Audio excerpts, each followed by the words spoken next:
Episode 30, Manager Woodsworth and Alex's Excuse. "Mr. Woodsworth," Alex said as he recognized him. He had seen this man before at Ken Stokes' banquet. He didn't expect this hotel to be operated by his own family. "I don't dare to accept that salutation. You can just call me Old Sam," Sam Woodsworth said, feeling flattered.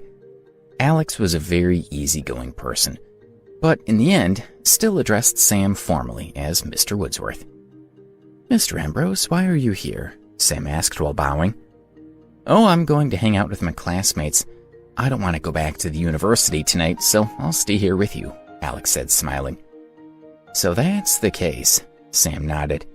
He then turned to the receptionist and asked, "Is this young man's room ready?" "It's ready," the front desk girl said with a slightly trembling voice.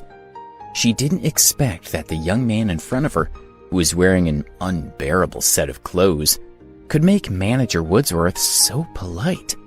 All the staff, including her, were indifferent to Alex. "This young man has the big bed on the 3rd floor next to the stairwell," she said. "What? That room is the worst room in the entire hotel," Sam said angrily. "This hotel belongs to Mr. Ambrose. It's an honor for Mr. Ambrose to come here, but you've given him the worst room." "Mr. Woodsworth, don't blame them. My friend got a room for me," Alex said as he looked at Sam's angry expression and was quite worried that the staff would be implicated. After all, it wasn't their fault.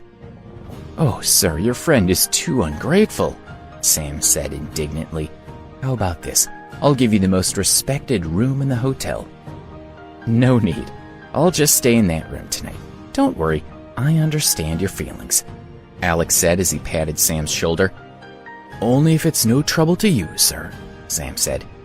Since Alex had already said so, Sam did not dare disobey him. "All right, you can go busy yourselves. I'll head up now," Alex said and walked toward his room. The waiters' eyes were filled with respect toward Alex. They all brought out their brightest smiling faces for him, which made Alex feel uncomfortable for a while. Then they smiled lightly and continued with their work. The moment Alex lay down in his room, someone pushed in a dining cart filled with expensive red wine and snacks. Then the cleaning staff appeared, wanting to clean his room inside and out. Then a gorgeous model dropped by who wanted to chat with Alex, but Alex refused. "That's Sam," Alex thought while smiling bitterly inside after everything quieted down. Damn it, Alex looked at his watch. It had been more than an hour since he got to the hotel. Alex was hesitating whether he should tell Rose the truth, but it was too late now. If Zane was planning to sleep with Rose tonight, the two of them would already be smooching. Forget it. Rose might not even believe it even if I told her.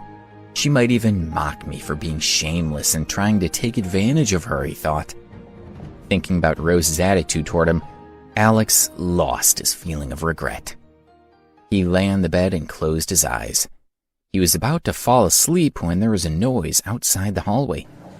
First, it sounded like a door being slammed, and then there was the sound of hurried footsteps.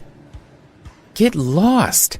In the hallway, Rose's entire body was wrapped in a white sheet. Her snow-white shoulders and her two slender legs were exposed, and she wasn't wearing any shoes. She glared furiously at Zane, who chased after her. "Rose, quickly, come back inside. Look at how you're dressed. Don't let other men see you." Zane was dressed about the same amount as Rose.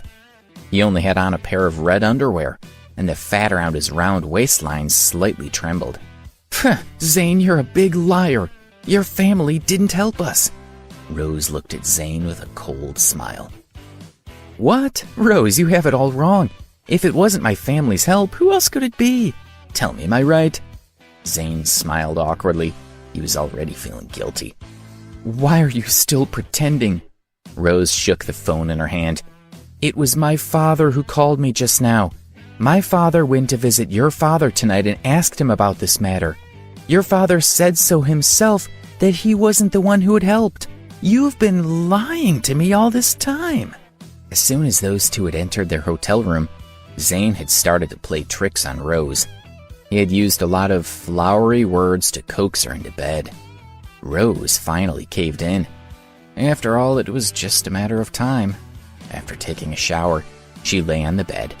Zane had already stripped naked and climbed in. But just at that moment, Rose's father called. So Rose got up and picked up the phone and got some news she wasn't expecting. Looking at Zane, who was lustfully staring at her, Rose felt extremely disgusted. So she ran out of the room in a fluster. "Your father went to see my dad?" Zane was dumbfounded, but he felt particularly uncomfortable. He and Rose were only one step away from magic, but then his father was in trouble. Wasn't this just teasing him? "Rose, listen to me. Even though..." Zane only wanted to calm her down and get her back into the bed. He walked up to Rose and grabbed her arm. "Don't touch me, you're disgusting." When Rose looked at Zane, she only saw his ugliness. When she looked at him, she felt nauseous and repulsed at the thought of having physical contact with him. Rose threw Zane's hand away so strongly that she accidentally hit the eagle statue beside her. With a crash, the eagle statue shattered to pieces on the ground. Rose didn't seem to care about the damage. She was still quarreling with Zane, who was standing in front of her. "Who broke this statue?" A middle-aged man with a tall stature walked over and looked at the broken pieces on the floor with an angry and sorrowful expression. "Manager Woodsworth," said the hotel staff that had already gathered, lowering their heads in respect. "I did this." Rose was currently fuming, so she admitted right away that she broke the statue. "All right, thank you for being an honest young lady. Since you've admitted it, please compensate our hotel," Sam said with a sad expression. "I'll decide if I compensate you. Look at it. Isn't it just a statue? Seriously?" Rose retorted during her anger. "You are right, miss. It's a statue," Sam sneered. "But please pay now. This statue was created in 1986 by a prominent Russian sculptor. It was sold at the Christie's auction house the year before last for over $1 million. "What?" Rose thought she misheard and looked at Sam in disbelief. Sam didn't bother to explain anything further to Rose. He asked someone to find the auction documents to show her. When she saw the documents, she was at a loss for words. "Over $1 million. That's as much as a year of my family's income," she thought. "I was careless." Rose's heart was flustered. Her entire body went weak, and her hands, which were holding the documents, were shaking uncontrollably. "Didn't you say it was just a statue?" Sam sneered. "Don't think that I'll let you get away with it. You must compensate me. Hurry up and call home if you need." Rose's heart skipped a beat again. The documents slipped out of her hands, and her legs shook even more. If her father knew about this, he would beat her to death. Rose felt especially scared when she thought of her father's ferocious face. "Rose, what's wrong?" Susan and Joe heard the commotion and ran to Rose's side. Rose told them what had happened, and by then, her tears had already started to fall. She sobbed. "What should I do? If my father knows, he'll beat me to death. Sir, please don't make me pay, okay? I can work for you and I'll pay you back. Do you need a nanny at home? I can work for you. Although I don't know how, I can learn." Rose cried as she looked at Sam with tears in her eyes. To hide this blunder from her parents, Rose was willing to do anything. "Little girl, don't think of any other impractical methods. You should call your parents as soon as possible," Sam said, thinking like a business person. Even though he felt that Rose was a bit pitiful, he still had to collect the money back. Rose felt complete despair, and her self-reproach, remorse, worry, and fear mixed in her heart. "Mr. Woodsworth?" Alex said quietly as he leisurely walked over. He had heard most of what happened.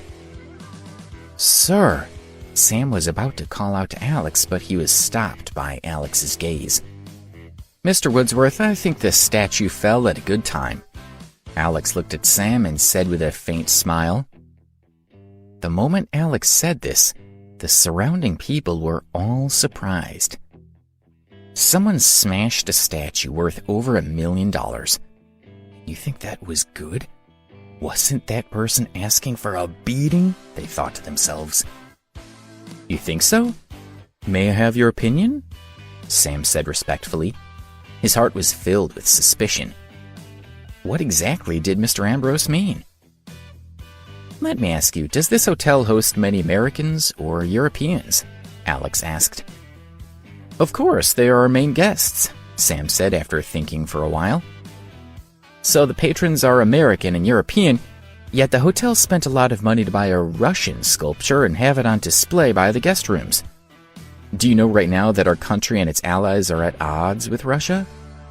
If the people knew that you had this expensive sculpture in your hotel, they might boycott the hotel. If this was on the news, your hotel's losses would be more than $1 million. That's why I said this situation happened at a good time, Alex reasoned with him. When the others heard Alex's brilliant idea, they could not help but laugh. This kind of story wouldn't even fool a 3-year-old kid, but he wanted to try and trick Manager Woodsworth.